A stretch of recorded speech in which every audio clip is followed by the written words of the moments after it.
Marwadi university మంచి భవిష్యత్తు కోసం తెలుగు విద్యార్థులు ఇష్టపడే యూనివర్సిటీ. కాల్ 9059052378 9059052379. సార్, హైదరాబాద్లో ట్రాఫిక్ సిగ్నల్స్ తీసుకుంటే ట్రాఫిక్ వైలెట్స్, హెల్మెట్ లేదా signal jump, wrong route driving కానీ, డ్రంక్ అండ్ డ్రైవ్ కానీ, ట్రిపుల్ డ్రైవింగ్ 9 ఉంటాయండి. ఈ 9 ఎక్కువ ఏ కేసుల మీద మీకు నమోతుంటాయి? అంటే వితౌట్ హెల్మెట్ కేసెస్ ఎక్కువ అవుతుంటుంది. అంటే విజిబుల్ కూడా ఈజీ. దీంట్లో ఏమంటే 2 రకంగా ఉంటుంది, visible violations, non visible violations. Okay, visible violation helmet వేసుకోలేదు, triple riding, cell phone driving, wrong రూట్లో వస్తున్నారు, సీట్ బెల్ట్ పెట్టుకోకపోవడం, ఇది విజిబుల్. జస్ట్ చూస్తే తెలుస్తుంది. లైసెన్స్ ఉందా లేదా, ఇన్సూరెన్స్ ఉందా లేదా, పొల్యూషన్ సర్టిఫికేట్ ఉందా లేదా, ఇది చూస్తే తెలియదు. వాళ్ళ డాక్యుమెంట్స్ చెక్ చేయాలి. సో ఇట్లా విజిబుల్, మళ్ళీ నాన్ విజిబుల్ వైలేషన్స్ ఉంటుంది. Mostly visible violations easy to identify and easy to detect. So the without helmet cases ఎక్కువ ఉంటుంది. ఓకే, రాంగ్ డ్రైవింగ్ ఉందండి, రాంగ్ రూట్లో కూడా కొన్ని జంక్షన్స్లో వస్తుంటారు. దేనికంటే బేసికలీ టు అవాయిడ్ ఒక లాంగ్ వే అవాయిడ్ చేయడానికి ఈ జంక్షన్స్కి పీక్ అవర్స్లో ఇది ఎక్కువ ఉంటుంది. ఇక్కడ స్ట్రెచ్ ఎక్కువ ఉంది కాబట్టి షార్ట్ కట్ కోసం వస్తుంటారు. సార్, హైదరాబాద్లో ఎక్కువ యాక్సిడెంట్స్ ఎక్కడ, ఏ జోన్లో జరుగుతుంటాయండి? అట్లా నార్త్, ఈస్ట్, వెస్ట్ అట్లా ఏం అంటే అట్లా వీ కెనాట్ క్లాసిఫై, బికాజ్ ఆ రోడ్స్ ఏముంది, వైడ్ రోడ్స్ ఎక్కడ ఉంది అక్కడ మనకు జరిగే ఛాన్సెస్ ఎక్కువ ఉంది. ఎందుకంటే వెహికల్ డెన్సిటీ తక్కువ ఉంటుంది, ఆ టైంలో జరిగే ఛాన్సెస్ ఉంది. ఈ స్లో మూవింగ్ వెహికల్స్ యాక్సిడెంట్స్ అయితే కూడా చిన్నగా టచ్ కావచ్చు, but there won't be any అంటే పర్సన్కి ఏం ఇంజురీస్ కాకుండా ఉంటుంది. సార్, రోడ్డు మీద వెహికల్ వెళ్తుంటుంది, ఒక యాక్సిడెంట్ అవుతుంది, మీరు అంటే మేజర్ ఆర్ మైనర్, అక్కడ ఉన్న డ్రైవర్ ఏం చేయాలి? రోడ్డు మీద ఆపి డిస్కస్ చేస్తే వెనక వాళ్ళందరికీ జామ్ అవుతుంది, అది చేయమంటారా? లేదు వెహికల్ పక్కకు తీసుకొని ఫోటో తీసుకొని కంప్లీట్ ఇవ్వమంటారా? ఇప్పుడు వెహికల్ యాక్సిడెంట్ అయింది without any reason, it's an accident, purely accident, and ఎవరికి ఇంజురీ కాలేదు. ఇంజురీ కాలేదంటే both of them they can claim insurance, వాళ్ళు రిపేర్స్ చేసుకోవచ్చు. ఎవరికైనా ఇంజురీ అయింది అని అంటే వాళ్ళు ఎవరి మిస్టేక్ అని ఉంటుంది, there is no agreement on with both of them, లేదు నీది మిస్టేక్ నాది మిస్టేక్ అని అట్లా అంటే ఇమీడియట్గా పోలీస్ స్టేషన్కి కాల్ చేస్తే, ఆల్మోస్ట్ అన్ని జంక్షన్స్లో మన ట్రాఫిక్ పోలీస్ సిబ్బంది ఉంటారు, దగ్గరలో ఉన్న వాళ్ళు వచ్చేస్తారు. పెట్రోల్ వెహికల్ కూడా దగ్గర వచ్చేస్తారు, వచ్చి వాళ్ళ ఫొటోస్ అన్ని తీసుకోండి, అది ఎంక్వైరీ చేసుకోండి. తర్వాత పోలీస్ స్టేషన్కి వచ్చిన తర్వాత what would be the reason అని దాని సీసీటీవీ ఫుటేజ్, మళ్ళీ స్కిడ్ మార్క్స్ ఎట్లా అయింది అని చూసి, ఎవరైనా ఐ విట్నెస్ ఉంటే వాళ్ళు రికార్డ్ చేసుకొని ఇచ్చేస్తారు. So better to call the police station. కానీ కొంతమంది రోడ్డు మీద వెహికల్ పెట్టి ఆర్గ్యూ చేస్తూ టైం అంతా వేస్ట్ చేస్తారు, వాళ్ళ వల్ల వేరే వాళ్ళకు కూడా ఇబ్బంది అవుతుంటాయి. అవును, అది కూడా వాళ్ళు కన్సిడర్ చేసుకోవాలి. ఎందుకంటే వాళ్ళిద్దరు మీద మోస్ట్ ఆఫ్ ద పబ్లిక్కి ఇబ్బంది అవుతుంది, అండ్ ఒక ఫ్యూ మినిట్స్ ట్రాఫిక్ ఆపితే కూడా చాలా వరకు జామ్ అయి ఉంటుంది, and it will affect hundreds of people. So అక్కడనే మరి పక్కనే ఇచ్చేసుకోండి. డిసగ్రిమెంట్ ఉంటే గొడవ చేయకుండా, వాళ్ళు లాని వాళ్ళ హ్యాండ్కి తీసుకోకుండా మన పోలీసుకి చెప్తారే ప్రొఫెషనల్గా మనం హ్యాండిల్ చేస్తాం. సార్, మనం తీసుకుంటే హైదరాబాద్ ట్రాఫిక్ ఇప్పుడు రోడ్ సేఫ్టీ మంత్ నడుస్తుంది కాబట్టి మీరు చేసిన ప్రోగ్రామ్స్ ఏంటి? రోడ్ సేఫ్టీ మంత్ భాగంగా ఎంటైర్ మంత్ మన awareness programmes, various programmes conduct చేస్తున్నాము. ఆల్ సెక్టర్స్ని టచ్ చేయడానికి ట్రై చేస్తున్నాము. ముఖ్యంగా అవేర్నెస్, యూత్లో అవేర్నెస్, మనకు ఆర్గనైజ్డ్గా అంటే ఈ ఆటో డ్రైవర్స్ ఉండొచ్చు, వేరే బస్ డ్రైవర్స్ ఉండొచ్చు, వీళ్ళందరికీ అవేర్నెస్ క్రియేట్ చేయడము. అట్లనే పబ్లిక్లో అవేర్నెస్ క్రియేట్ చేయడము, హెల్మెట్ డ్రైవ్స్, ఈ స్పెషల్ డ్రైవ్స్ తీసుకోవడము, రాంగ్ డైరెక్షన్లో వచ్చేవాళ్ళకి కానీ, ఇట్లా వేరియస్ మెకానిజమ్స్ మనం ఏమంటే ఆల్ సెక్టర్స్ని టచ్ చేయాలి. అందరిలో కూడా ట్రాఫిక్ అవేర్నెస్ రావాలి. సో నేను ముందే చెప్పినలాగా మన ట్రాఫిక్ డిసిప్లిన్ అందరికీ ఉంటే చాలా వరకు మనము ట్రాఫిక్ జామ్స్ అనేది ఏముంది దాన్ని మనము అవాయిడ్ చేయవచ్చు. మీకు ఒక ఎగ్జాంపుల్ చెప్పాలంటే, ఒక రోజు నైటు చాలా జామ్ అయింది, ఆల్మోస్ట్ మనకు 10 o'clock ట్రాఫిక్ 12 o'clock వరకు అయింది. అదన్నీ ఈవెంట్ అయిన తర్వాత అప్పుడు క్లియర్ చేసిన తర్వాత ఏమైంది అనలైజ్ చేసాము. ఒక స్మాల్ కనెక్టింగ్ రోడ్ ఉంది బిట్వీన్ 2 big roads. ఈ స్మాల్ కనెక్టింగ్ రోడ్లో ఒక వైపు వర్షం వచ్చి కొంచెం వాటర్ లాగింగ్ అయింది. ఈ రోడ్లో వెళ్ళాల్సిన వాళ్ళు మీడియం దాటి రాంగ్ రూట్లో చేసుకున్నారు. వీళ్ళు రాంగ్ రూట్లో తీసుకున్నారు, ఇక్కడ నుంచి వచ్చేవాళ్ళు ముందు నుంచి వచ్చారు. వాళ్ళ అన్ని వెహికల్స్కి ఇప్పుడు బయట వెళ్ళడానికి ప్లేస్ లేదు. సో ఆ వెహికల్స్ తీయాలి అంటే ఇప్పుడు నాట్ పాసిబుల్. ఈ మిడిల్ ఆఫ్ ద రోడ్లో ఆపోజిట్ డైరెక్షన్లో ఉన్నారు, అటు ఇటు 2 సైడ్ మీడియన్స్ ఉంది. It was unavoidable situation just because lack of traffic discipline, lack of patience ఏమవ్వదు. దాంతో మనకు ఎంతమంది థౌజండ్స్ ఆఫ్ రోడ్ కమ్యూటర్స్కి ఆల్మోస్ట్ 2 hours ఎక్స్ట్రా పడింది. ఏం చేశారంటే అశ్వని దాన్ని మళ్ళీ మనం వెనక నుంచి వెహికల్స్ తీసుకోవాలి, వేరే ప్లేసెస్లో స్టాప్ చేసి కొంచెము ఫ్రీ స్పేస్, బఫర్ స్పేస్ చేసి మళ్ళీ వీళ్ళని యూటర్న్ చేసి ఇటు నుంచి పంపించాలి. సో ఇట్ టుక్ అస్ అంటే so much of time. So ఇట్లా ట్రాఫిక్ ఇండిసిప్లిన్తో కూడా మనకు ట్రాఫిక్ జామ్స్ అవుతాయి. కొంతమంది ఇప్పుడు సిగ్నల్లో వెయిట్ చేయకుండా రాంగ్ డైరెక్షన్లో వచ్చేస్తారు. అది నాట్ ఓన్లీ ఒకటి ప్రమాదకరం, ఒకటి ఇంకొకటి రైట్ డైరెక్షన్లో వెళ్తే వాళ్ళకి అన్నెసరీ డిలే. వీళ్ళు ముందు క్లియర్ అయ్యే వరకు దే కెనాట్ గో. ఇంకొక సిగ్నల్ జంప్ చేస్తారు, ఇంకేం ఆరెంజ్ ఒకటి చెప్తారు, రెడ్ అంటే గ్రీన్ అంటే స్టార్ట్ క్రాస్, ఎల్లో ఆరెంజ్ అంటే ఇంకా ఫాస్ట్గా వెళ్ళాలి అని, రెడ్ అంటే ఇంకా ఓవర్ స్పీడ్గా వెళ్ళాలి అని. అట్లా అంటే పబ్లిక్ ఆ పేషెన్స్ లేకుండా ఇంకో hardly 30 seconds 40 seconds. Red, green, orange ఈ మూడింటి గురించి చెప్పండి. రెడ్ అంటే స్టాప్, రెడ్ అంటే స్టాప్ చేయాలి. ఆరెంజ్ ఉంటే నెక్స్ట్ రెడ్ వస్తుంది, నెక్స్ట్ గ్రీన్ వస్తుంది. ఆ నెక్స్ట్ ఫేజ్కి మీరు ప్రిపేర్ కానివ్వండి. స్టాప్ అంటే స్లో డౌన్ చేసుకోవాలి అట్లా.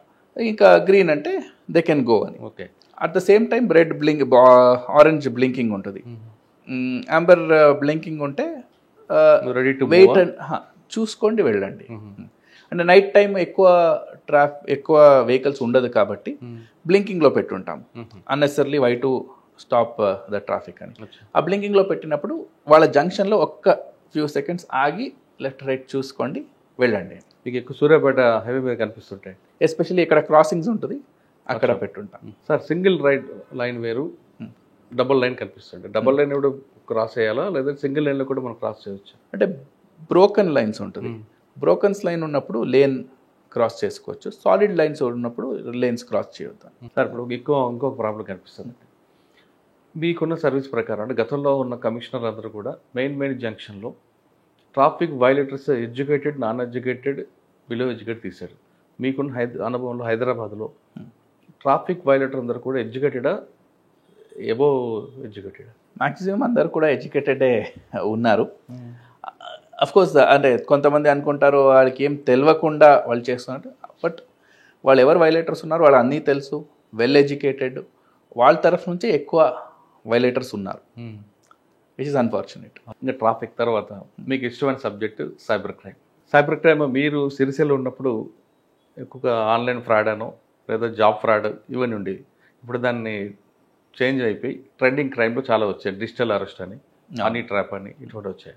వీటి మీద మీ ఫోకస్ ఏంటంటే పబ్లిక్ ఏ విధంగా ఉండమంటారు, అవేర్నెస్ ఏం చేస్తారు, పబ్లిక్ ఎలాంటి జాగ్రత్తలు తీసుకోవాలి? అదే ఇప్పుడు మీరు చెప్పినలాగా దీనికి ముందు ఉండే ఏదో ఒక కమోడిటీ మాకు మార్కెట్లో ఇంత ప్రైస్ ఉంది బట్ వాళ్ళు చాలా తక్కువ రేటుకి ఇస్తున్నారు, ఇప్పుడే బుక్ చేయండి కొంచెం అడ్వాన్స్ ఇచ్చి అని. సో అట్లా కూడా చీట్ చేసేవాళ్ళు ఉన్నారు. ఇప్పుడు డిజిటల్ అరెస్ట్ అని వచ్చింది. మీ ప్యాకెట్ దొరికింది ఏదో ఎయిర్పోర్ట్లో మనం పట్టుకున్నాము, ఆ ప్యాకెట్లో ఇల్లీగల్ మెటీరియల్స్ ఉన్నాయి, డ్రగ్స్ ఉన్నాయి, సో మీరు అరెస్ట్ చేస్తామని చెప్పి వాళ్ళు అక్కడి నుంచి ఒకరు చెప్తారు, తర్వాత ఇంకొకరు వీడియో కాల్ చేసి పోలీస్ యూనిఫామ్లో ఉంటారు, వాళ్ళు గట్టిగా క్వశ్చన్ చేస్తారు. అట్లా చాలామంది మోసం పోతున్నారు. ఫస్ట్ ఆఫ్ ఆల్ ఏమంటే మనము ఆఫ్లైన్ వరల్డ్లో ఎంత జాగ్రత్తగా ఉంటాము, ఎవరైనా వచ్చి ఏమైనా చెప్తే ఒక 10 క్వశ్చన్ అడుగుతాం వాళ్ళకి. బట్ అదే ఆన్లైన్ అయితే ఎందుకో పబ్లిక్ ఇమీడియట్గా వీక్ అయిపోతున్నారు, ఇమీడియట్గా సబ్మిట్ అయిపోతున్నారు. సో అట్లా కాకుండా మనము జాగ్రత్తగా ఉండాలి, ఎవరు నమ్మ అవసరం లేదు. అలాంటి సిచ్యుయేషన్ ఉంటే నియరెస్ట్ పోలీస్ స్టేషన్ అడగొచ్చు, ఇట్లా అంటున్నారు నిజమా కాదా ఫైండ్ అవుట్ చేయండి అని. ఎవరో ఫోన్ చేస్తే, ఎక్కడి నుంచో ఎవరో ఫోన్ చేస్తే మనం ఇమీడియట్గా వాళ్ళకి సబ్మిట్ అయ్యి మన డీటెయిల్స్ అవసరం లేదు. ఫిజికల్ అరెస్ట్ ఉంటుందా, డిజిటల్ అరెస్ట్ ఉంటుందా? ఫిజికల్ అరెస్టే ఉంటుంది, డిజిటల్ అరెస్ట్ పోలీసే చేస్తారు. అది కూడా పోలీసే చేస్తారు, చేసి రీజన్స్ చెప్తారు. చేయడానికి ముందు మీ ఫ్యామిలీ మెంబర్స్ ఫోన్ నెంబరు, వేరే ఎవరికో ఫోన్ నెంబర్ మీరు ఫోన్ చేయాలి, ఎవరికి చెప్పాలంటే అవన్నీ ప్రొసీజర్ ఫాలో చేస్తారు. వాళ్ళ ఐడి కార్డు ఉంటుంది, యూనిఫామ్లో ఉంటారు. లోకల్ ఆఫీసర్స్ ఉంటారు, లోకల్ ఆఫీసర్ సపోర్ట్ ఉంటుంది వేరే దగ్గర నుంచి వచ్చి ఉంటే. ఇప్పుడు అట్లా కాకుండా ఫోన్లోనే అరెస్ట్ చేస్తాము, ఫోన్లోనే మీరు బిజీ చేస్తారు. ఫస్ట్ ఆఫ్ ఆల్ ఆ ప్యాకెట్ మనదే కాదు అన్నప్పుడు మనం ఎందుకు భయపడాలి? When we are on the right side of the law భయపడే అవసరం లేదు. దొరికింది అంటే నాది కాదు, అది ఎవరు పంపించారు వాళ్ళని అరెస్ట్ చేయాలి, నేనే వాపస్ కంప్లైంట్ ఇస్తాను మీ మీద, ఎట్లా అది నా పేరు మీద ఎట్లా వచ్చింది రివర్స్ అవ్వాలి, అది అడగాలి. అంటే లాజికల్లే కదా, ఏదో కొరియర్ వచ్చింది అని అంటారు, ఏదో ఒక కంపెనీ పేరు చెప్పి ఈ కంపెనీ నుంచి కొరియర్ వచ్చింది, ఆ కొరియర్ పట్టుకున్నప్పుడు దాంట్లో డ్రగ్స్ ఉంది అని అంటారు. అది మీరు బుక్కే చేయకపోతే మీకు అది డ్రగ్స్ అంటే ఏమని తెలియదు, అలవాటు లేదు, ఏం లేదు అని అంటే మళ్ళీ ఎందుకు దానిపైన అంత టెన్షన్ అవసరం లేదు. అది ఏమేమి ఉంటే కూడా దానికి ప్రొసీజర్ ఉంటుంది. ఇఫ్ ఇట్ ఈస్ రాంగ్, మీది కాదు, వేరే వాళ్ళు ఎవరో మీ పేరు మీద పంపించారంటే కూడా law will take its own, ఇది తెలిసిపోతుంది, మన ఇన్వెస్టిగేషన్లో తెలిసిపోతుంది. సో అంత పానిక్ అయ్యో అవసరం లేదు. బట్ ఆ యూనిఫామ్లో చూసి వాళ్ళు ఎవరో వేరే దగ్గర నుంచి, ఢిల్లీ నుంచి మాట్లాడుతున్నాము, సిబిఐ నుంచి మాట్లాడుతున్నాము అని, క్రైమ్ బ్రాంచ్తో మాట్లాడుతున్నాము, ఢిల్లీ పోలీస్ నుంచి మాట్లాడుతున్నాము, ఏదో ఒక స్టేట్, వేరే స్టేట్ చెప్తే ఐడియా లేకుండా వీళ్ళు వేరే దగ్గర నుంచి వస్తారేమో అని అంటుంటారు. అది అట్లా కాకుండా మన తెలంగాణ పోలీస్ కన్సల్ట్ చేయాలి. లోకల్ పోలీస్ స్టేషన్కి కాల్ చేసి అడిగితే కూడా చెప్తారు డీటెయిల్స్. అట్లాంటి ఏమైనా ఉంటే లోకల్ పోలీస్ స్టేషన్కి ఫస్ట్ ఇన్ఫర్మేషన్ వస్తుంది. సార్ హనీ ట్రాప్ అది కూడా ఇప్పుడు ఆన్లైన్ ఎవరో పరిచయం అయ్యారు వాళ్ళకి, ఇప్పుడు ఆఫ్లైన్ ఫ్రెండ్స్ అంటే వాళ్ళు ఎవరు ఏంటి, ఎక్కడి నుంచి వచ్చారు, మళ్ళీ ఇంటరాక్షన్ ఏమైనా ఉంటుంది. ఆన్లైన్ ఉన్నప్పుడు ఏ ఫోటో ఉంది వాళ్ళ కాదా ఫస్ట్ ఆఫ్ ఆల్ తెలియదు, తర్వాత వాళ్ళు పరిచయం ఉండరు, ఎక్కడ ఉన్నారని అడ్రస్ తెలియదు, ఏం తెలియదు, అది ఎవరు హ్యాండిల్ చేస్తున్నారో తెలియదు. సో ఇట్లా చాలామందికి ఈ ఇట్లా ఫ్రెండ్ రిక్వెస్ట్ పంపించడము, ఫ్రెండ్షిప్ కావడము, తర్వాత వాళ్ళతో మాట్లాడడము, ఫొటోస్ షేర్ చేసుకోవడము, ఇవన్నీ కూడా నడుస్తుంది. దాంతో తర్వాత హనీ ట్రాప్ కూడా అవుతున్నారు. కొన్ని ఆ వీడియో కాల్స్ కూడా వస్తుంది, కొన్ని కేసెస్ కూడా అట్లాంటిది కూడా ఉంది. ఆ వీడియో కాల్ చేసినప్పుడు అక్కడ ఆపోజిట్ సైడు ఎవరుంటారు, పర్సన్ నూడ్గా ఉంటారు, ఉంటే ఇమీడియట్గా ఈ వీడియో కాల్ తీసిన తర్వాత ఇమీడియట్గా స్నాప్షాట్ తీసుకుంటారు. ఆ స్నాప్షాట్ తీసుకోండి, మళ్ళీ కంప్లైంట్ ఇస్తాను, లేదంటే మీ ఫ్యామిలీ మెంబర్స్కి పంపిస్తానని బ్లాక్మెయిల్ చేయడము, ఇవన్నీ కూడా చేసి దాంతో ఎక్స్టార్షన్ కూడా చేస్తున్నారు. ఆన్లైన్ కొంచెం చాలా జాగ్రత్తగా ఉండాలి. మన పర్సనల్ ఇన్ఫర్మేషన్ ఎప్పుడు కూడా డిస్క్లోజ్ చేయవద్దు. ఇప్పుడు కొంతమంది ఎవ్రీ ఫ్యూ మినిట్స్ అప్డేట్ చేస్తుంటారు, I'm at airport, I'm at this hotel, I'm at ఇది అని. సో మన ప్రైవసీ కూడా మనం మెయింటైన్ చేయాలి. సో దాంతో వాళ్ళు ఏం చేస్తున్నారు, ఎక్కడ ఉన్నారు, ఊర్లో ఉన్నారా లేరా, ఇప్పుడు ఒక దొంగతనం చేయాలి అంటే వాళ్ళ ప్రొఫైల్ ఫాలో చేస్తుంటే నేను లేదు, I'm at the airport, I'm at so and so place, so and so state అంటే ఇంట్లో ఎవరు లేరని తెలిసిపోతుంది.